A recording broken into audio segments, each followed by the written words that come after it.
बिस्मिल्लाहिर्रहमानिर्रहीम। हमारा आज का तीसरा लेक्चर कंप्यूटर स्टडीज़ का, और ये लेक्चर हमारा बेस करेगा मेन टॉपिक्स पे। इसकी सबसे पहले वेरिएबल डिक्लेरेशन का हम पढ़ेंगे। पिछले लेक्चर में हमने पढ़ा था कि वेरिएबल होता क्या और वेरिएबल को कैसे हम लोग डिफाइन कर सकते हैं। यहाँ पे आज सबसे पहले हम पढ़ेंगे कि वेरिएबल को डिक्लेयर कैसे किया जाता है। सेकंड नंबर पे हमारे पास वेरिएबल को इनिशियलाइज करने का तरीका हम देखेंगे, टाइप कास्टिंग देखेंगे, सी आउट स्टेटमेंट देखेंगे, सी इन स्टेटमेंट देखेंगे और गेट सी एच की स्टेटमेंट को देखेंगे। हमारे पास इससे पहले जो दो लेक्चर हुए उन दोनों लेक्चर में हमने सबसे पहले लेक्चर में हमने बेसिक स्टडीज पढ़ी थी। उसके बाद हमने मेन टॉपिक जो स्टार्टिंग के थे जिसमें प्री प्रोसेसर डायरेक्टिव्स था, जिसमें इंक्लूड की स्टेटमेंट थी, जिसमें बाकी स्टेटमेंट्स थी, वो सारी हमने पढ़ी थी। आज का टॉपिक हमारा वेरिएबल के बारे में है। सबसे पहले हम ये देखेंगे वेरिएबल कहते किसे हैं।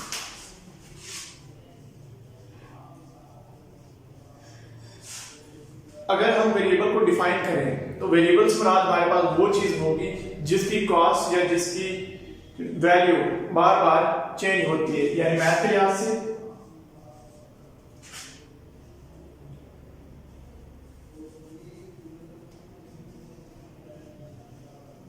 द वैल्यू ऑफ सब्सटेंस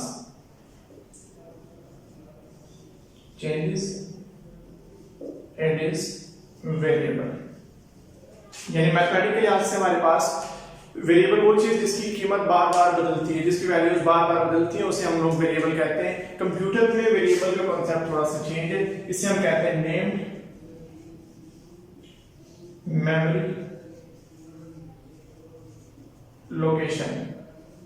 यानी ये हमारे पास ऐसी मेमोरी लोकेशन है जो कि नेम्ड है, यानी जिस पे हमने कोई ना कोई नाम लिखा हुआ है। और ये क्या करती है, ये स्टोर्स द वैल्यू, यानी वैल्यू को स्टोर करती है। यानी हम कंप्यूटर में ये कह सकते हैं हमारी वैल्यू जो स्टोर होती है वो वेरिएबल के नेम के अंदर स्टोर की जाती है। अब जब भी हम प्रोग्राम स्टार्ट करेंगे तो हमारे पास वेरिएबल को डिक्लेयर किया जाएगा। वेरिएबल डिक्लेरेशन का स्टेप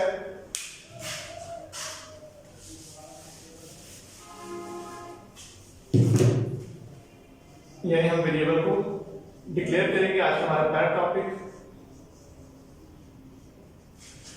वेरिएबल को डिक्लेयर करना, यानी प्रोग्राम के अंदर या सी लैंग्वेज को बताना कि हम ये वेरिएबल इस प्रोग्राम के अंदर यूज कर रहे हैं।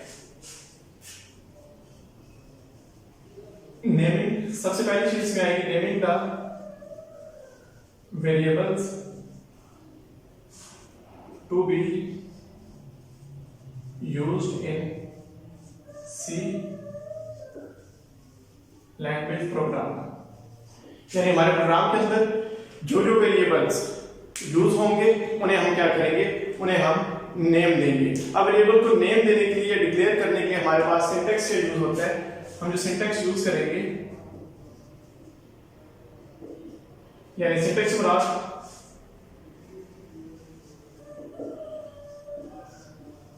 लिखने का तरीका। हम इसे लिखेंगे कैसे। सबसे पहले हमारे पास data type space variable name और टर्मिनेशन का साइन आ जाएगा। यानी डाटा टाइप फॉर एग्जांपल हमारे पास मैं लिखता हूं इंटीजर, वेरिएबल नेम ए और एक्सप्रेशन।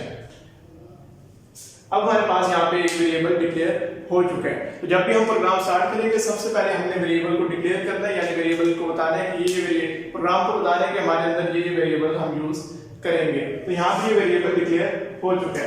डाटा टाइप्स हमारे पास बहुत सी किस्म के जो डाटा टाइप वेरिएबल की होगी हमने वही यहाँ पे लिखनी है, और उसी डाटा टाइप को हम लिख के आगे कंसीडर भी करेंगे। ऐसा नहीं हो सकता कि हम गलत डाटा टाइप देंगे और हम गलत डाटा टाइप देंगे तो हमारा प्रोग्राम एग्जीक्यूट नहीं करेगा, बल्कि उसमें मुख्तलिफ किस्म के एरर्स आ जाएंगे। तो ये था हमारे पास वेरिएबल को डिक्लेयर करना, यानी वेरिएबल की नेमिंग करना, और नेमिंग करने के बाद वेरिएबल को प्रोग्राम के हवाले कर देना कि ये चीजें हम लोग यूज करेंगे।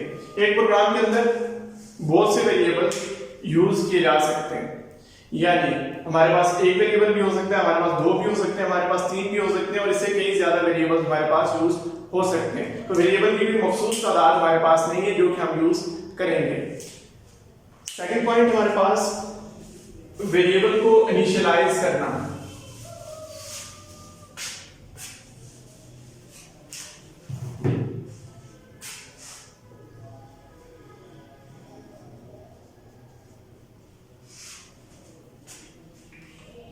सबसे पहली चीज जो इनिशियलाइजेशन में हम लोग देखेंगे, हम लोग स्टडी करेंगे, वो ये कि इनिशियलाइज करना कहते हैं किसे। जब भी सी लैंग्वेज के अंदर हमारे पास इनिशियलाइजेशन का स्टेप आएगा, इससे मुराद ये होगा कि हम वैल्यू असाइन कर रहे हैं, यानी वैल्यू असाइनिंग का जो प्रोसेस होता है उसी को हम लोग इनिशियलाइजेशन कहते हैं। तो यहाँ पे सबसे पहली चीज जो हमारे पास आएगी, वैल्यू असाइनिंग प्रोसेस, यानी वो प्रोसेस जिसके जरिए हम वैल्यूज को असाइन करते हैं। अब वैल्यू असाइन किससे होंगी? यहाँ पे हमारे पास वेरिएबल की इनिशियलाइजेशन मौजूद है, यानी हम इनिशियलाइजेशन जो कर रहे हैं वो हम वेरिएबल की इनिशियलाइजेशन कर रहे हैं। तो वेरिएबल को ही असल में हम लोग इनिशियलाइज करेंगे, यानी वेरिएबल को ही हम लोग वैल्यूज असाइन करेंगे। सिंटैक्स इसका वेरिएबल नेम, असाइनमेंट ऑपरेटर और वैल्यू, उसके बाद टर्मिनेशन का साइन हमारे पास आ जाएगा। अब यहां पे हमने क्या किया, हमने वेरिएबल का नेम दिया। जो पहले स्टेप में हम वेरिएबल डिक्लेरेशन करेंगे, यहां पे उसी वेरिएबल को हम लोग इनिशियलाइज करेंगे, यानी हमारे पास दो स्टेप्स आ गए। पहला स्टेप हमारे पास वेरिएबल को डिक्लेयर करने का, सेकंड वेरिएबल को इनिशियलाइज करने का। पहले हमने कहा था कि हमारे पास ए वेरिएबल है, ए और उसकी वैल्यू हमने पहले डिक्लेयर कर दिया था, वही यहाँ पे इनिशियलाइज होगा। हमने ए वेरिएबल दिया था, तो यहाँ पे ए वेरिएबल की वैल्यू भी दी जाएगी। एक नई चीज जो हम पढ़ रहे हैं, असाइनमेंट का ऑपरेटर, यानी असाइनमेंट ऑपरेटर क्या होते हैं। असाइनमेंट यानी कोई चीज असाइन कर देना। असाइन करने के लिए हमारे पास बहुत से ऑपरेटर्स यूज होते हैं, जिसे हम रिलेशनल ऑपरेटर्स भी कहते हैं। लेकिन सी लैंग्वेज में जो ऑफनली या अक्सर जो हमारे पास यूज होता है वो सिर्फ और सिर्फ इज इक्वल टू का साइन है। जैसे मैंने लिखा a इज इक्वल टू 2, यानी a की वैल्यू असल में मेरे पास 2 है, तो 2 हमारे पास वैल्यू आ गई और इज इक्वल टू का साइन हमारे पास असाइनमेंट ऑपरेटर कहलाता है। तो इनिशियलाइजेशन में असाइनमेंट ऑपरेटर का सबसे अहम तरीन काम है। असाइनमेंट ऑपरेटर अगर यूज ना किया जाए तो इनिशियलाइजेशन नहीं हो सकती। और इनिशियलाइजेशन एक एक्सप्रेशन है, इसलिए इसके एंड में हमारे पास टर्मिनेशन का साइन भी आ रहा है। नेक्स्ट हमारे पास टाइप कास्टिंग, यानी सबसे इंपॉर्टेंट जो टॉपिक हमारे पास आज का, वो टाइप कास्टिंग।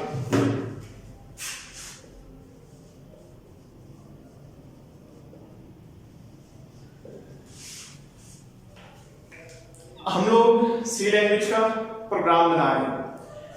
अब हमें नहीं पता कि आउटपुट क्या आएगी। जैसे मैंने 5 डिवाइडेड बाय 2 लिखा और मैंने दोनों की वैल्यूज इंटीजर में दी और आंसर भी इंटीजर में ही आएगा। तो अब यहां पे एक पॉइंट, इसका जो आंसर आएगा वो 2.5 आएगा, यानी 5 डिवाइड बाय 2 करेंगे। 5 और 2 की जो हमने डाटा टाइप दी वो हमने कहा कि हमारे पास इंटीजर है। जब हम इसे 2 पे डिवाइड करेंगे हमारे पास 2.5 आएगा, और जब हमारे पास 2.5 आएगा, 2.5 इंटीजर में लाई नहीं करता। यहाँ पे हमारा प्रोग्राम एक एरर देगा। इस एरर को टाइप कास्टिंग कहते हैं। तो type casting is actually conversion of data type during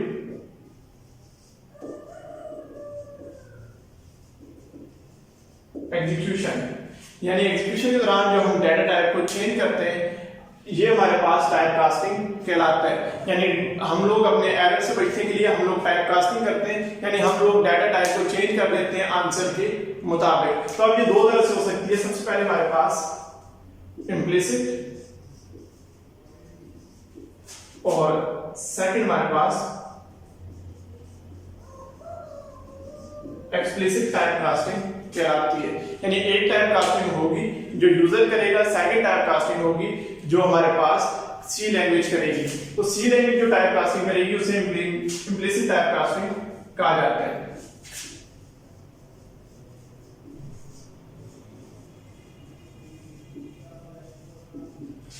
यानी हमारे पास टाइप कास्टिंग पहली टाइप इम्प्लिसिट, और इम्प्लिसिट टाइप कास्टिंग वो टाइप कास्टिंग है जो सी लैंग्वेज खुद ब खुद करती है। यानी इसमें टाइप कास्टिंग में क्या होता है, बड़ी से छोटी डाटा टाइप की तरफ आ जाते हैं। जैसे हमारे पास सबसे बड़ी डाटा टाइप जो हमारे पास मौजूद है वो हमारे पास लॉन्ग डबल है। इसके बाद हम लोग चेंज करेंगे, सी लैंग्वेज चेंज करेगी तो डबल की तरफ आएगी। डबल के बाद फ्लोट पे आएगी, फ्लोट के बाद लॉन्ग पे, लॉन्ग के बाद इंटीजर पे और इंटीजर के बाद कैरेक्टर पे आएगी। तो type casting, implicit type casting में सी लैंग्वेज खुद ब खुद टाइप कास्टिंग करती है। सी लैंग्वेज खुद ब खुद डाटा की टाइप को चेंज करती है और चेंज करते वक्त एक ही सूत्र मद्देनजर रखा जाता है कि बड़े से छोटी फॉर्म की तरफ जाया जाता है। यानी सबसे पहले अगर बड़े से छोटे, सबसे बड़ी डाटा टाइप हमारे पास लॉन्ग डबल यूज की जाती है। इससे कन्वर्ट की जाएगी डबल में, डबल से कन्वर्जन होगी फ्लोट में, फ्लोटिंग पॉइंट में, फ्लोटिंग पॉइंट से लॉन्ग में आएगी, लॉन्ग से इंटीजर और इंटीजर से सबसे लोएस्ट डाटा टाइप जो हमारे पास कैरेक्टर की मौजूद है उसमें चेंजिंग की जाएगी। तो ये हमारे पास इम्प्लिसिट डाटा टाइप कास्टिंग है जो कि सी लैंग्वेज की तरफ से की जाती है और सी लैंग्वेज को डाटा टाइप को चेंज करती है एग्जीक्यूशन के दौरान। ये तमाम मरहला जो होगा ये एग्जीक्यूशन के दौरान होगा। यानी जब हम लिख रहे हैं, जब हम प्रोग्राम को डेवलप कर रहे हैं उसके दौरान ऐसी कोई भी चीज नहीं होगी। लेकिन जब एग्जीक्यूशन की तरफ हम जाएंगे तो लाजमी बात है कि एग्जीक्यूशन में प्रोग्राम की डाटा टाइप को चेंज किया जाएगा और जब डाटा टाइप को चेंज किया जाएगा तो ये हमारे पास इम्प्लिसिट डाटा टाइप कास्टिंग होगी अगर सी लैंग्वेज को बहुत चेंज कर दी है। और इम्प्लिसिट डाटा टाइपिंग में हम लोग जो चीज समझ रहे थे वो ये कि हम लोग हमेशा बड़ी डाटा टाइप से छोटी डाटा टाइप की तरफ जाते हैं। यानी हमारे पास लॉन्ग डबल से डबल, फ्लोट, लॉन्ग, इंटीजर और उसके बाद कैरेक्टर की तरफ हम लोग जाएंगे। सेकंड हमारे पास एक्सप्लिसिट।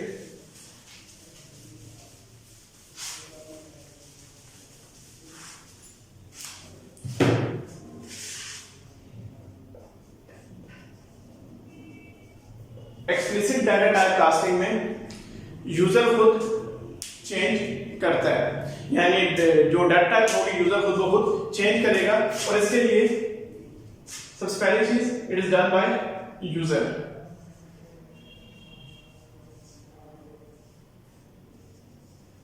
सेकंड इसके लिए कास्टिंग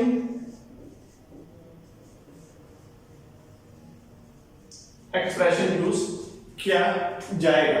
और कास्टिंग एक्सप्रेशन हमारे पास है टाइप और एक्सप्रेशन, आगे टर्मिनेशन का साइन आ गया। यानी एक्सप्लिसिट टाइप कास्टिंग वो टाइप कास्टिंग है जो कि यूजर की तरफ से की जाती है। यानी मैं अपनी मर्जी पे टाइप कास्टिंग करूं तो ये एक्सप्लिसिट टाइप कास्टिंग होगी। अब एक्सप्लिसिट है तो ऑटोमेटिक नहीं होगी। जब ऑटोमेटिक नहीं होगी तो कोई ना कोई एक्सप्रेशन हमें यूज करना पड़ेगा जिसके जरिए हम लोग डाटा टाइप्स को कन्वर्ट करेंगे। तो जिसके जरिए हम कन्वर्जन करेंगे उस एक्सप्रेशन को हम कास्टिंग एक्सप्रेशन कहते हैं। यानी कास्टिंग एक्सप्रेशन डाटा टाइप को चेंज करने का तरीके का। इसमें हमारे पास क्या आएगा, इसमें हमारे पास टाइप आएगा और हमारे पास एक्सप्रेशन आएगा। टाइप में वो डाटा टाइप जिसे चेंज करके लिखना होता है, यानी चेंज डाटा टाइप। और एक्सप्रेशन में टू बी चेंज जिसे चेंज किया जाना होता है। यानी टाइप कास्टिंग में टाइप में वो डाटा टाइप आएगी जो चेंज करके यूज की जाएगी और एक्सप्रेशन में वो डाटा टाइप आएगी जिसको चेंज किया जाना है। जैसे हमने इंटीजर लेके आना है फ्लोट की जगह, तो यहां पे हमारे पास डाटा टाइप इंटीजर की यूज की जाएगी और फ्लोट को चेंज किया जाएगा। यानी एक्सप्रेशन में वो डाटा टाइप आएगी जिसे हम चेंज कर रहे हैं और टाइप में वो आएगी जिसे हम चेंज करके यूज करने वाले हैं। नेक्स्ट हमारे पास सी आउट की स्टेटमेंट।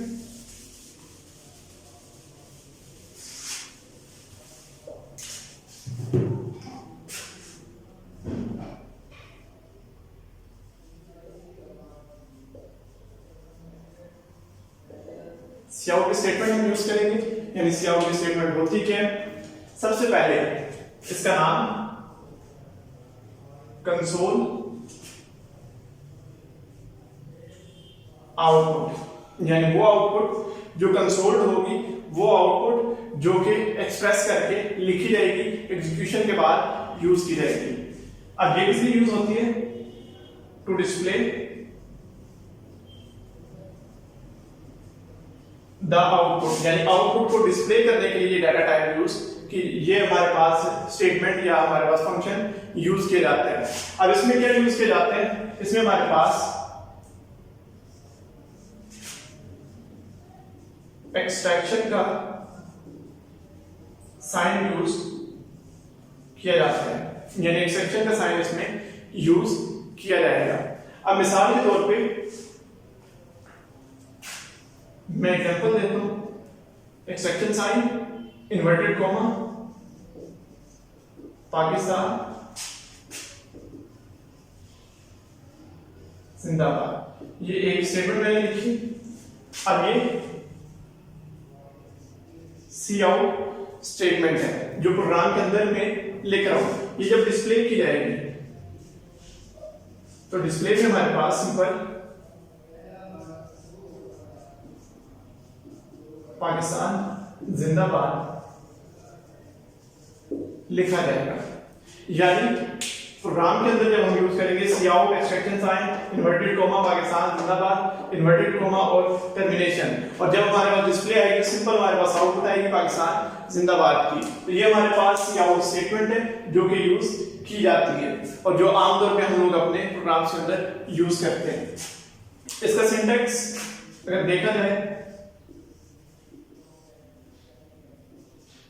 तो हमारे पास सी आउट एक्सट्रैक्शन साइन एक्सप्रेशन और टर्मिनेशन, इस तरह से हम इसका सिंटैक्स कंप्लीट कर लेते हैं।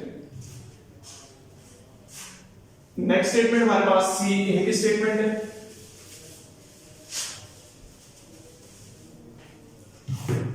यानी कंसोल इनपुट, सेम वही चीज,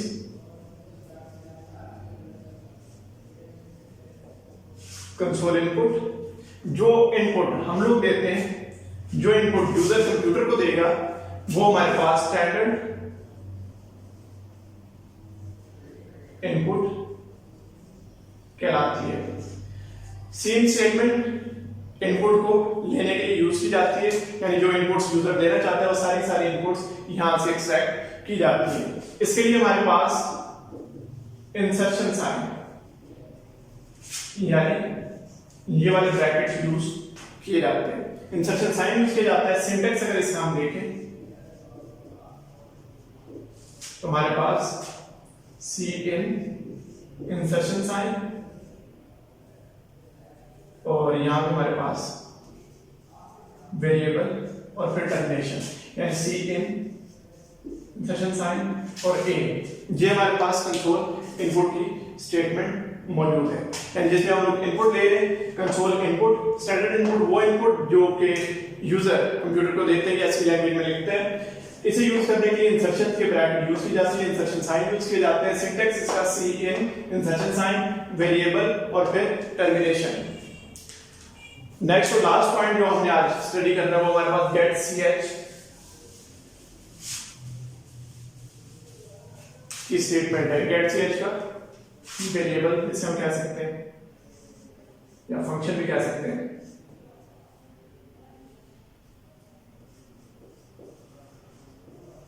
सबसे पहले ये रिटर्न टाइप पे यूज किया जाता है। अमूमन प्रोग्राम के एंड पे ये फंक्शन लिखा जाता है। इस फंक्शन का कोई ऐसा मखसूस काम सेकंड ईयर के लेवल तक नहीं है। हम लोग सिर्फ और सिर्फ इसे प्रोग्राम के एंड पे लिखते हैं। रिटर्न टाइप के लिए यूज किया जाता है, यानी रिटर्न टाइप जो वैल्यू ये रिटर्न करेगा प्रोग्राम के अंदर। ये बहुत मास्टर लेवल की या बैचलर लेवल की अगर हम लोग प्रोग्रामिंग पढ़ेंगे तो उसके अंदर ये चीजें यूज की जाती हैं फ्रीक्वेंटली। अब इसका सिंटैक्स हमारे पास गेट ch ब्रैकेट और फिर हमारे पास टर्मिनेशन का साइन आ जाता है। ये हमारा आज का लेक्चर। अगर हम लोग इसका ओवरव्यू लें, सबसे पहले हमने वेरिएबल को डिक्लेयर करना सीखा। हमने कहा कि वेरिएबल को डिक्लेयर कैसे किया जाता है, वेरिएबल डिक्लेरेशन में कौन कौन से स्टेप्स लाए जाते हैं, और वेरिएबल को किस तरह से डिक्लेयर किया जाता है, उसका सिंटेक्स क्या है, ये हमने इसमें स्टडी किया। सेकंड हमारे पास वेरिएबल की इनिशियलाइजेशन थी।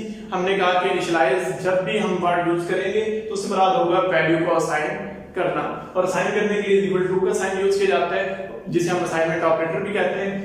थर्ड हमारे पास टाइप कास्टिंग थी। अगर प्रोग्राम के दौरान एग्जीक्यूशन के दौरान हमारे पास अगर कोई एरर आ जाए या हमें डाटा टाइप चेंज करनी पड़े तो हम टाइप कास्टिंग का सहारा लेते हैं। टाइप कास्टिंग दो किस्म की है, इम्प्लिसिट और एक्सप्लिसिट। इम्प्लिसिट टाइप कास्टिंग हमारे पास जो सी लैंग्वेज खुद ब खुद करती है, ऑटोमेटिकली यूज करती है, वो इम्प्लिसिट है। और इसमें क्या होता है, बड़े से छोटे की तरफ आ जाता है। जैसे हमारे पास सबसे बड़ी डाटा टाइप लॉन्ग डबल है, उसके बाद डबल, उसके बाद हमारे पास फ्लोट, उसके बाद हमारे पास लॉन्ग, उसके बाद हमारे पास इंटीजर, और उसके बाद हमारे पास कैरेक्टर आता है। यानी इस तरह से बड़े से छोटे, छोटे से बड़े की तरफ हम लोग चेंजिंग करते हैं। सेकंड हमारे पास एक्सप्लिसिट था, जिसके लिए हम लोग कास्टिंग का एक्सप्रेशन यूज करते हैं। यानी एक एक्सप्रेशन है जिसमें हम लिखते हैं कि कौन सी डाटा टाइप को किस डाटा टाइप से चेंज करना है। नेक्स्ट हमारे पास काउट की स्टेटमेंट है, यानी जो आउटपुट को डिस्प्ले करने के लिए यूज की जाती है। इसमें एक्सेप्शन के साइन यूज किए जाते हैं। नेक्स्ट हमारे पास सी इन की स्टेटमेंट है, जिसमें इंसर्शन के साइन यूज की जाती है, और ये यूजर से इनपुट्स लेने के लिए यूज की जाती है, ये यूजर से वेरिएबल्स लेने के लिए यूज की जाती है। उसके बाद हमारे पास गेट स्टेटमेंट स्टेटमेंट थी, यानी जिसे हमने कहा कि रिटर्न टाइप या गेट कैरेक्टर के लिए यूज की जाती है। और यही हमारा लास्ट टॉपिक था। इसके बाद हम लोग इंशाल्लाह कल नए लेक्चर के साथ हाजिर होंगे। बहुत शुक्रिया।